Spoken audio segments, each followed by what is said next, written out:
Students, तो कैसे हैं आप सभी। कल की तरह आज भी हमारा सब्जेक्ट वर्ब एग्रीमेंट का ये जो सेकंड क्लास है और जो आज का हमारा क्लास है वो बेस्ड है एरर बेस्ड क्वेश्चन पर, जिसमें आपको हर क्वेश्चन के लिए मिलेंगे 20 सेकेंड्स। तो चलिए करते हैं शुरू। तो आपको फर्स्ट क्वेश्चन के लिए मिलते हैं 20 सेकेंड्स। इस क्वेश्चन में आपको एरर ढूंढना है 20 सेकेंड के अंदर। तो आपका समय शुरू होता है अब।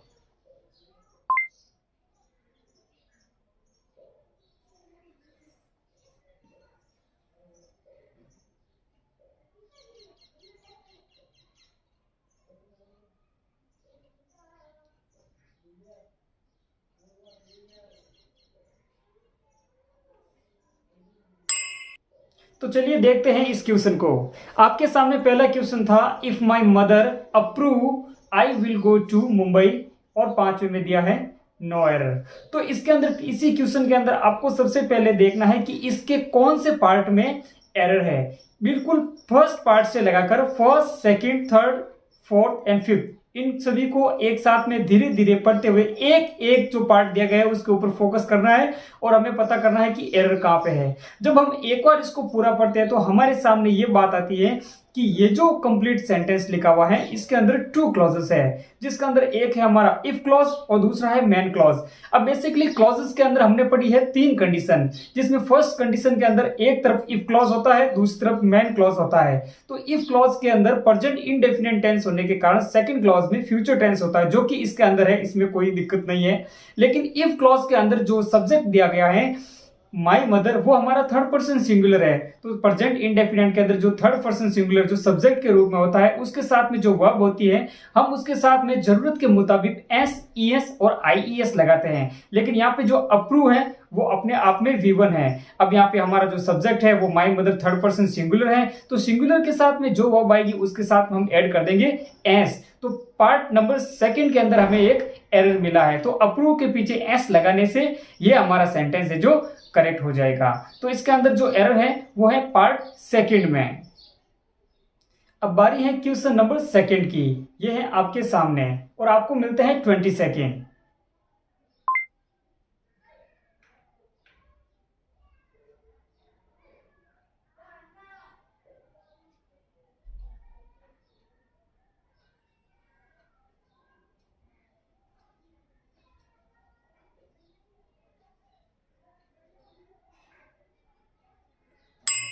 चलिए शुरू करते हैं। क्वेश्चन है हमारे सामने, 30 miles are a long way to walk, no error. ठीक है, ये जो कंप्लीट हमारे सामने सेंटेंस है इसको 5 अलग अलग पार्ट में डिवाइड किया गया है और ये शुरू होता है 30 माइल्स। चलो यहीं से शुरू करते हैं, यहीं से देखना शुरू करते हैं। 30 माइल्स, इसमें कोई परेशानी नहीं है, ये हमारा एकदम सही हो गया। सेकंड के अंदर यहाँ पे दिया है आर। अब देखिए कुछ स्टूडेंट्स के दिमाग में ये आ रहा होगा कि 30 माइल्स, 30 भी अपने आप में प्लूरल नजर आ रहा है, माइल के पीछे भी एस लगा हुआ है तो फिर ये भी प्लूरल है। तो यहाँ पे जो सेकंड पार्ट के अंदर आर दिया गया है, क्योंकि सब्जेक्ट के हिसाब से तो जो आर आ रहा है वो सही होना चाहिए। लेकिन स्टूडेंट्स, मैं आपको एक बात बताता हूं कि 30 माइल्स है जो अपने आप में एक निश्चित अमाउंट की बात कर रहा है, सर्टेन अमाउंट की बात कर रहा है कि माइल्स कितने 30। तो इसको हम यहाँ पे ऐसे सोल्व करेंगे कि यहाँ पे जो ऑप्शन नंबर सेकंड है, यहाँ पे जो ऑप्शन नंबर सेकंड है यहाँ पे एरर है। यहाँ पे आर के स्थान पे इज होना चाहिए। ऐसा क्यों होना चाहिए? देखिए, सामान्य रूप से आपने ऑर्डिनल एडजेक्टिव्स के बारे में सुना होगा। सबसे पहले मैं बात करता हूं ऑर्डिनल एडजेक्टिव के बारे में, और यहाँ पे जो 30 लिखा हुआ है ये है आपका कार्डिनल एडजेक्टिव। ऑर्डिनल एडजेक्टिव अलग होते हैं, कार्डिनल एडजेक्टिव अलग होते हैं। देखिए, ऑर्डिनल एडजेक्टिव उन्हें कहा जाता है जो सामान्यतः शुरू होते हैं first, second, third, fourth, fifth, 6th, 7th, 8th, 9th, 10th, यहां तक कि लास्ट और नेक्स्ट को भी ऑर्डिनल एडजेक्टिव्स कहा जाता है। अब ये जो हमारे सामने 30 लिखा हुआ है ये ऑर्डिनल एडजेक्टिव नहीं है, ये है कार्डिनल एडजेक्टिव्स। देखिए 1, 2, 3, 4 ये आपके कार्डिनल एडजेक्टिव है और 1, 2, 3, 4 आपके नंबर भी है। तो ये जो 30 है ये भी आपका क्या है? 30 भी आपका नंबर है। तो सारे ही जो नंबर होते हैं जो 1, 2, 3, 4 इस प्रकार से ONE, TWO, TH, REE, इनको कार्डिनल एडजेक्टिव्स कहा जाता है। तो यहाँ पे जो 30 है ये कार्डिनल एडजेक्टिव है। तो रूल ये कहता है कि किसी भी कार्डिनल एडजेक्टिव के बाद में नाउन दी गई हो, किसी भी कार्डिनल एडजेक्टिव के बाद में नाउन दी गई हो और वो नाउन यदि हमारी प्लूरल हो, यदि वो नाउन प्लूरल हो, तो इससे एक निश्चित मात्रा का बोध होता है, सर्टेन अमाउंट का बोध होता है। जैसे कि मैंने आपके सामने ऐसा बोल दिया 3 टन कोल, 3 टन कोयले, तो यहाँ पे कोयले कितने टन, तो मैंने बोल दिया 3, तो ये निश्चित है। यदि मैं आपको ऐसा बोलता हूं 30 मीटर्स हाइट, 30 मीटर हाइट बोला यहाँ पे, तो ये जो ना एक निश्चितता को दोहराता है। जैसे मैंने कह दिया 10 years is a long period, 10 years बोला यहाँ पे, ईयर्स कितने, 10। इसके अलावा और भी हैं जो सर्टेन अमाउंट को शो करते हैं, इन्हें कार्डिनल एडजेक्टिव कहा गया है। इसके बारे में मैं और भी आपके साथ में डिस्कस करूंगा नेक्स्ट चैप्टर के अंदर। तो यहाँ पे दिया गया है 30 माइल्स, और यदि मैं आपको ऐसा बोल दूं 10,000 अमाउंट, तो 1000 से रिलेटेड भी अनेक सारे एरर हमारे सामने आते हैं। जैसे कि मैं ऐसा बोल सकता हूं thousands of persons were died, तो ये करेक्ट हो जाएगा। लेकिन मैं 10 भी बोल दूं और 1000 के पीछे एस भी लगा दूं, ये गलत हो जाएगा। तो इनसे रिलेटेड अनेक सारे एरर हमारे सामने आते हैं, लेकिन आपको बस एक ही बात का ध्यान रखना है कि कार्डिनल एडजेक्टिव 1 2 3 4 5 यहाँ पे है 30, इसके बाद में प्लूरल नाउन होने पर इनके बाद में सिंगुलर वर्ब का यूज होता है, क्योंकि ये निश्चितता को दर्शाता है। तो यहाँ पे आपका 30 miles is a long way to walk हो जाएगा। तो इसके अंदर ऑप्शन नंबर जो सेकंड है, यहाँ पे आर के स्थान पे इज होना चाहिए। आशा करता हूं कि आपको ये अच्छे से समझ में आ गया होगा। चलिए बढ़ते हैं आगे। Now the question number 3 and you have 20 seconds to find out the error.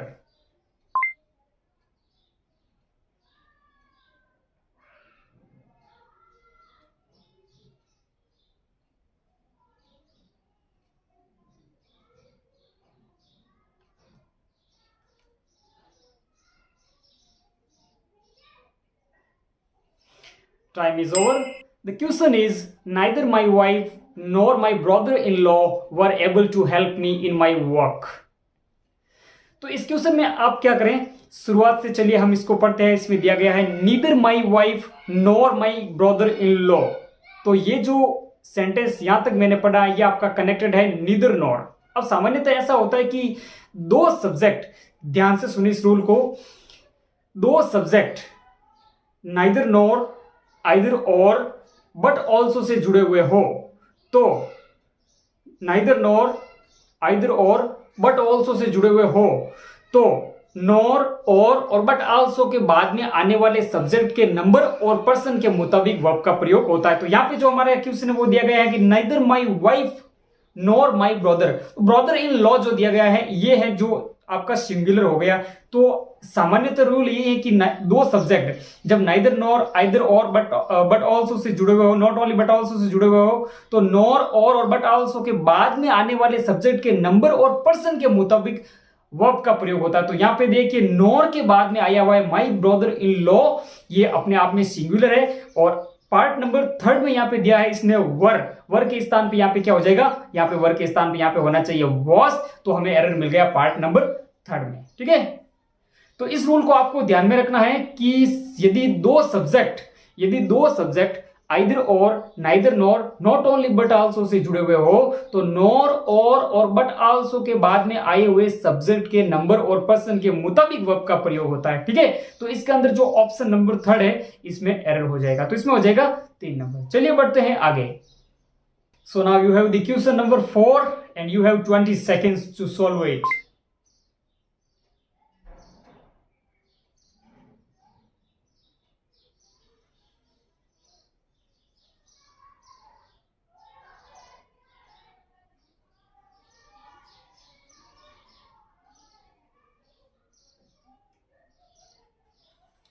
Time's up. The question is, neither India nor Pakistan have yet acquired the capability to produce nuclear weapons.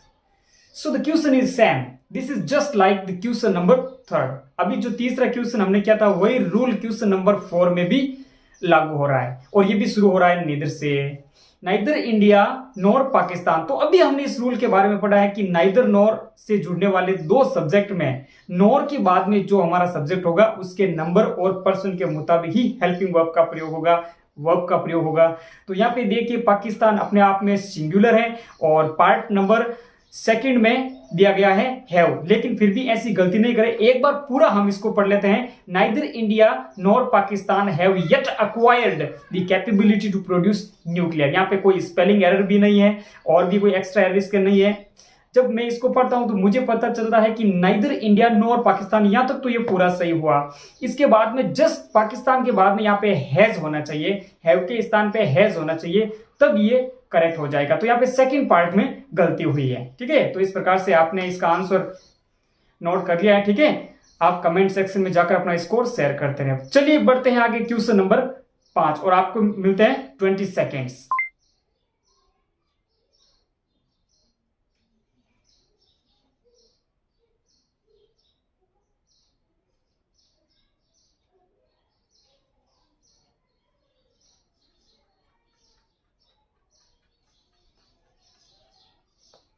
Okay तो ये पांचवा question तो आपको एकदम easy ही लगा होगा और मुझे ऐसी एक्सपेक्टेशन है कि शायद ये आपका आंसर इसमें सभी का लगभग सभी का सही हो जाएगा, एक का भी गलत नहीं होगा, क्योंकि इसको शुरुआत से पढ़ते हैं। He have been working in a bank in New Delhi for the past several years. पिछले कई सालों से वो दिल्ली के अंदर एक बैंक के अंदर कार्यरत हैं। तो इसमें ऐसी बात हुई है कि ही हैव बीन, बस यही से पता चल जाता है कि ही हैव, ही के साथ में हैव नहीं आना चाहिए, क्योंकि आई वी यू दे के साथ में हैव आता है, और ही सी इट राम सीता किसी भी सिंगुलर जो सब्जेक्ट होता है उसके साथ में हैज बीन होना चाहिए। तो replace have been and use has been instead of have been, the error in part number 1। तो पांचवें में आपका फर्स्ट हो जाएगा। चलिए बढ़ते हैं आगे और आपके सामने question number 6 and you have 20 seconds.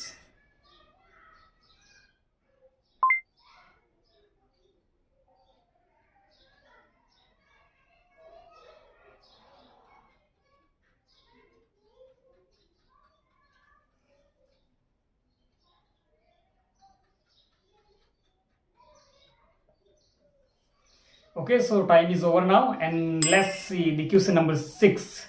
The Arabian Nights have lots of interesting stories for young readers. Arabian Nights जो कुछ भी है, जो अरेबियन नाइट्स हैं उसके पास में आजकल जो युवक हैं, जो यंग रीडर्स हैं, उनके लिए पढ़ने के लिए बहुत ही रोचक कहानियां भरी पड़ी है, यानी कि अनेक सारी रोचक कहानियां अरेबियन नाइट्स में हैं। तो इससे ऐसा लग रहा है कि शायद अरेबियन नाइट्स कोई ग्रंथ हो सकता है, कोई नॉवल हो सकता है, कोई बुक भी हो सकती है। तो स्पेशली ये ऐसा पढ़ने में पता लगता है कि अरेबियन नाइट्स है वो एक बुक है। देखिए सभी विद्यार्थी एक बात है जो पूरा ध्यान लगाकर विश्लेषण मनोयोग पूरा अटेंशन देते हुए सुन लें। अनेक सारी ऐसी नाउन्स है, अनेक सारी ऐसी नाउन्स है, सभी के नाम मैं आपको बताऊंगा। अनेक सारी ऐसी नाउन्स है जिनके पीछे एस है, उनको बोला जाता है S ending nouns. S ending nouns, S पे खत्म होने वाली नाउन्स। वो दिखने में प्लूरल लगती है, दिखने में प्लूरल लगती है, लेकिन प्लूरल है नहीं, वो सिंगुलर होती है। अब इसके अंदर क्या हो सकता है, कोई खेल हो सकता है, कोई बीमारी हो सकती है, कोई सब्जेक्ट हो सकता है। जैसे सबसे पहले हम बात करते हैं कुछ बुक्स के बारे में, जैसे इसी को ले लो, द अरेबियन नाइट्स। तो नाइट से तो ऐसा लग रहा है कि ये प्लूरल है, जबकि ये है नहीं। अनेक सारी एस एंडिंग नाउन्स ऐसी होती है जो दिखने में प्लूरल होती है, जबकि वे होती है सिंगुलर। यदि उनका प्रयोग सेंटेंस के सब्जेक्ट के रूप में हो तो इन्हें सिंगुलर माना जाता है, और जब सिंगुलर माना जाएगा तो इसके साथ में वर्ब भी कैसी आएगी, सिंगुलर। अच्छा, कौन कौन सी बुक हो सकती है, जैसे कुछ उदाहरण के लिए यदि मैं आपके सामने बताऊं, जैसे द अरेबियन नाइट्स है, इसके अलावा the lions of the east हो सकती है, द राइवल्स हो सकती है। ये जो सारी पुस्तकें हैं ये दिखने में ऐसी लगती है कि जैसे एस एंडिंग नाउन्स है, लेकिन ये होती है सिंगुलर। इसके अलावा कुछ सब्जेक्ट भी ऐसे होते हैं, विद्यार्थी आप सब्जेक्ट पढ़ते हो हमेशा, तो कुछ सब्जेक्ट भी ऐसे होते हैं जो सुनने में प्लूरल लगते हैं, जैसे mathematics, physics, civics, economics, linguistics. इसके अलावा एक और है, वो है आपकी जिम्नास्टिक्स। जिम्नास्टिक्स ये दिखने में इस प्रकार के जो लगते हैं सब्जेक्ट, ये एस एंडिंग सब्जेक्ट होते हैं, सुनने में लगता है कि ये प्लूरल है, लेकिन प्लूरल है नहीं, ये सिंगुलर ही है। इनका प्रयोग सिंगुलर के रूप में होता है, कुछ सेंस में प्लूरल होता है, इसके कुछ एक्सेप्शन भी होते हैं, लेकिन यहाँ पे इनको क्या मानना पड़ेगा, सिंगुलर। तो जो अरेबियन नाइट्स ये जो बुक है ना, ये है सिंगुलर। तो इसके अंदर पार्ट नंबर 2 में यहाँ पे हैव के स्थान पे हैज करना पड़ेगा, क्योंकि अरेबियन नाइट्स एक बुक है और एक ही बुक की बात हो रही है, तो यहाँ पे हैव को रिप्लेस करना होगा। यहाँ पे हम यूज करेंगे हैज का, तो replace have, use has instead of have in part number 2। इसके अलावा ध्यान देना कुछ बीमारियां भी है, जैसे मिजल्स। मिजल्स सुनने में प्लूरल लगता है। कुछ गेम्स ऐसे होते हैं, जैसे आपने नाम सुना होगा बिलियर्ड्स। आजकल है ना लोग बिलियर्ड्स खेलते नहीं है, बिलियर्ड एक पॉपुलर गेम नहीं है। एक्चुअली आपने देखा ही होगा कि बिलियर्ड क्या होता है, कैसे खेला जाता है, ये आपके सामने एक नया नाम है, लेकिन बिलियर्ड एक पॉपुलर गेम था पहले, आजकल बहुत ही कम। अक्सर आपने मूवीज में देखा होगा, फिल्मों में देखा होगा बिलियर्ड्स लोग, जो एक 6 फीट लॉन्ग एक टेबल होती है जिसके ऊपर एक ग्रीन कलर की कारपेट होती है और उसके ऊपर 3 बॉल होती है और लोग उसे ऐसे खेलते हैं, ठीक है ना।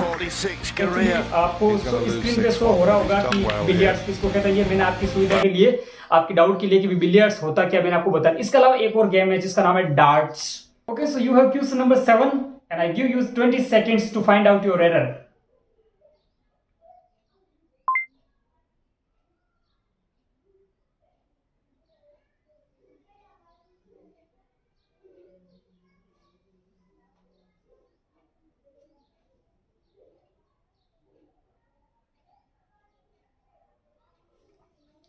So your time is over now and we have the question number 7. Every man, woman and child are now aware of the terrible consequences of the spread of COVID-19. और पार्ट 5 में दिया है नो एरर। तो इसमें जब हम पढ़ते हैं, चलिए पार्ट नंबर 1 से शुरू करते हैं, जहां कहीं भी एरर होगा हमें पता चल जाएगा। यहाँ पे दिया गया है एवरी मैन, यहां तक इसमें तो कोई गलती नहीं है। Every, each, every, either, neither, इनका प्रयोग यदि किसी सेंटेंस के सब्जेक्ट के रूप में हो, ईच, एवरी, आइदर, नाइदर, इनका प्रयोग यदि किसी सेंटेंस के सब्जेक्ट के रूप में हो और इनके बाद में यदि सिंगुलर वर्ब हो तो उसके बाद में आने वाली वर्ब भी क्या होगी, सिंगुलर होगी। तो यहां पे दिया है each man, women and child, and second part में दिया है आर। यहां पे गड़बड़ी नजर आ रही है क्योंकि देखिए एवरी अपने आप में क्या शो करता है, सिंगुलरिटी शो करता है, क्योंकि ईच, एवरी, आइदर, नाइदर के बाद में यदि सिंगुलर वर्ब हो, सॉरी सिंगुलर नाउन हो तो उसके बाद में सिंगुलर वर्ब का प्रयोग होगा। तो each man, women and child is now aware of the terrible consequences of the spread of कोविड-19। तो यहाँ पे क्या हो जाना चाहिए, पार्ट नंबर 2 के अंदर आर के स्थान पे क्या हो जाना चाहिए, इज। तो इसके अंदर क्वेश्चन नंबर 7 के अंदर हमारा हो जाएगा सेकंड, ठीक है। चलिए बढ़ते हैं आगे, आपके सामने है क्वेश्चन नंबर 8, आपके पास में है 20 सेकंड। चलिए करते हैं शुरू।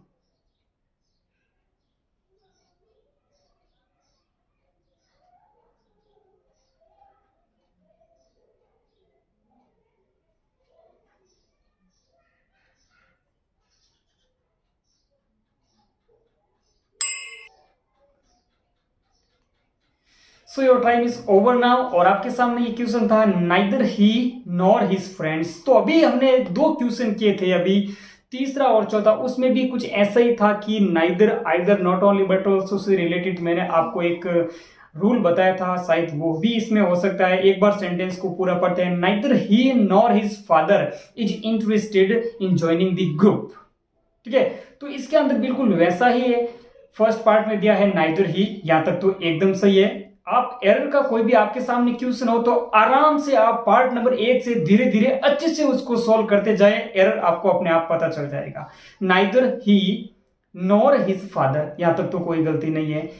Is interested in joining the group, यहां तक दिया गया है।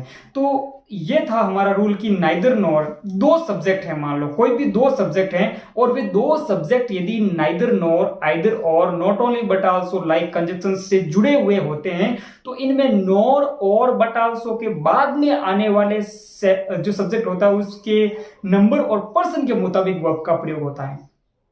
तो यहाँ पे नॉर के बाद में दिया है हिज फादर, हिज फादर ये सिंगुलर है और इसके हिसाब से आगे इज भी आ रहा है। तो फिर जरूरी नहीं है कि एरर का कोई भी क्वेश्चन हो तो उसके अंदर कोई एरर होगा ही होगा, ऐसा भी हो सकता है कि उसमें पार्ट नंबर 5 भी हो सकता है। कुछ एरर के जो क्वेश्चन होते हैं उसमें नो एरर भी आ सकता है। तो मुझे तो इसके अंदर कोई भी गलती नहीं नजर आ रही है। यदि आपको इसमें कोई एरर नजर आए तो आप कमेंट बॉक्स में जाके राइट डाउन कर सकते हैं। Neither he nor his father is interested in joining the group. Okay, so the question number 8 इसमें पार्ट हो जाएगा आपका 5वां। चलिए बढ़ते हैं आगे, आपके सामने है क्वेश्चन नंबर 9।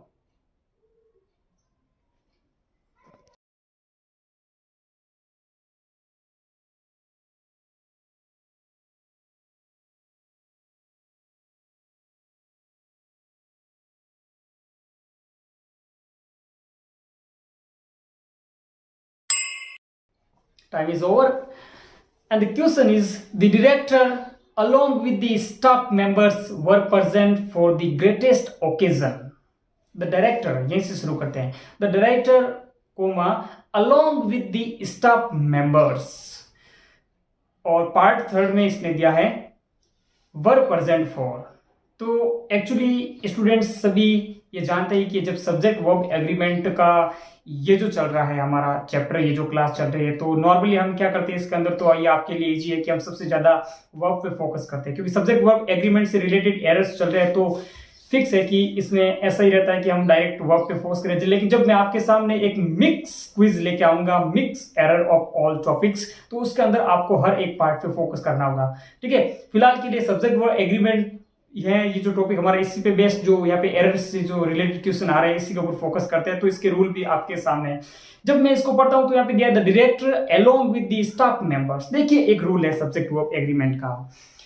देखिए यदि आपके दो सब्जेक्ट कभी कभी विथ से, अलोंग विथ से, एज वेल एज से, एंड नॉट से जुड़े हुए हो, तो इसमें ऐसा होता है कि with, along with, as well as से पहले जो सब्जेक्ट होता है उस सब्जेक्ट के नंबर और पर्सन के मुताबिक वर्ब का प्रयोग होता है. नाइदर नॉर, आइदर और, नॉट ओनली बट आल्सो, इनमें क्या होता था कि और, नॉर और बट आल्सो के बाद में जो सब्जेक्ट है उसके नंबर और पर्सन के मुताबिक हम वर्ब का प्रयोग करते थे. लेकिन यहां पे उल्टा है, with, together with, along with, as well as, and not, इससे जो पहले के जो सब्जेक्ट होते हैं इनके जो मतलब नंबर और पर्सन है उसके मुताबिक है जो उसके अनुसार वर्ब का प्रयोग होता है. यहाँ पे क्या दिया गया है, द डायरेक्टर, ये हो गया, along with the staff members. अब यहाँ पे देखो कुछ स्टूडेंट ये गलती करेंगे कि द स्टाफ मेंबर्स है, ये अपने आप में प्लूरल है, तो फिर यहाँ पे तो वर्ड सही हो रहा है. लेकिन ध्यान दें, with, along with, together with, इनसे रिलेटेड जब दो सब्जेक्ट इनसे जुड़े हुए हो तो हमें क्या करना होता है, इनसे जो पहले का जो सब्जेक्ट है, जैसे कि यहाँ पे है द डायरेक्टर, ये अपने आप में सिंगुलर है, तो यहाँ पे पार्ट नंबर थर्ड के अंदर वर्ब के स्थान पे हो जाएगा वॉज. ठीक है, तो ये आपका सही हो जाएगा ऐसे. इसके बाद में बढ़ते हैं लास्ट क्वेश्चन, और आपके पास में 20 सेकेंड्स. चलिए फटाफट से इसको खत्म करते हैं क्लास को.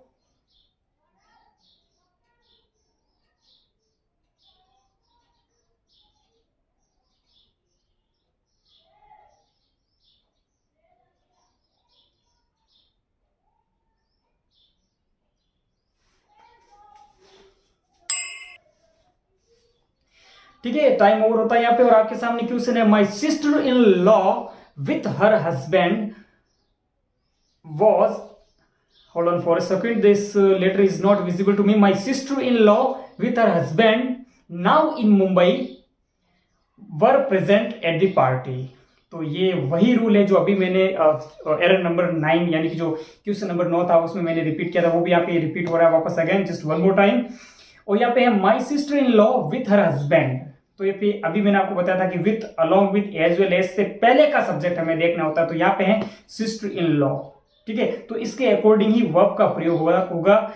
तो माई सिस्टर इन लॉ जो है वो अपने हस्बैंड के साथ में, और अभी जो मुंबई में है वे भी पार्टी में प्रेजेंट थे. तो यहाँ पे जो स्पेशली बात हो रही है सिस्टर इन लॉ के बारे में जो कि विथ से पहले है, तो ये होगा, ये आपकी है सिंगुलर. तो इसके हिसाब से पार्ट नंबर 4 के अंदर जो वर्ब दिया गया है उस वर्ब के स्थान पे हो जाएगा वॉज, और इस 10वें क्वेश्चन में आपका हो जाएगा 4 नंबर जो ऑप्शन है यहाँ पे एरर है, 4 नंबर इसमें सही हो जाएगा. ठीक है, तो इस प्रकार से मैंने आपके सामने कंप्लीट सब्जेक्ट वर्ब एग्रीमेंट से रिलेटेड 10 एरर बेस्ड क्वेश्चन को सॉल्व कर दिया है. मैंने कुछ रूल्स को एक्सप्लेन भी किया है. पॉसिबिलिटी है कि हम आगे भी 10 और एरर लेके आएंगे. आप कमेंट बॉक्स में जाकर अपने स्कोर को एक बार शेयर कर दें. Thank you.